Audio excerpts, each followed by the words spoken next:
This partner combo is arguably the most popular and the most powerful deck in the current metagame, so let's talk about it, how it works, and how it wins. Welcome back to my cEDH for Beginner series, where I break down common staples and explain how they work to new players, and today we're actually not talking about one card, but two commanders with partner and how they helm a deck together, Tymna and Thrasios. Now, at first glance, Tymna and Thrasios are good, sure. Two pieces of card draw in the command zone is great. It will always give you access to pretty consistent card draw. That feels nice and all, and the colors are great. Green, blue, white, and black are all fantastic. In cEDH, we're playing with the best mana bases possible. We're not really worried about hitting our colors, so we want to just get as many colors as possible, because that's as many options for cards as possible.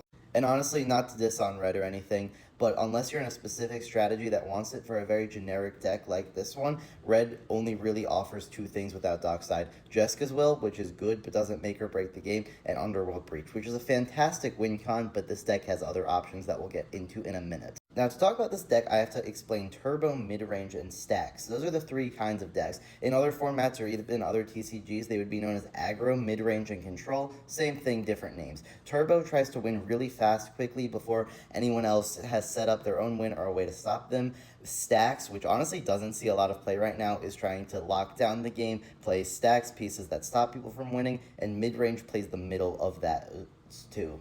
Now, Tymna Thrasios is a mid-range deck, but that's really good right now because the way most games of cEDH in the current meta seem to be running is the window where a turbo deck would normally win closes very quickly as people set up and they don't win there, and then the game gets driven into what is called mid-range hell, where everyone has a win set up that they could go for, but everyone's scared to because everyone either has interaction to stop it, or with cards like Born Upon a Wind and Valley Floodcaller are able to win on instant speed on top of that win. That's where a mid-range deck like Tymna Thrasios becomes really good. You see, it's a grindy deck with lots of card draw and mana to keep gas going the whole time. It utilizes cards like Seedborn Muse to make sure you always have mana up for interaction, but then when you don't use it, you could just dump it into Thrasios each end step and always have gas in the tank. It's honestly just one of the grindiest, most resilient decks that could really go for a long time without running out of gas and keep being able to hold up its win and make it to the end, outlasting the other decks. And that's where the deck really shines. I mean, the win cons aren't complicated. You're either doing Demonic Consultation and Thassa's Oracle combo,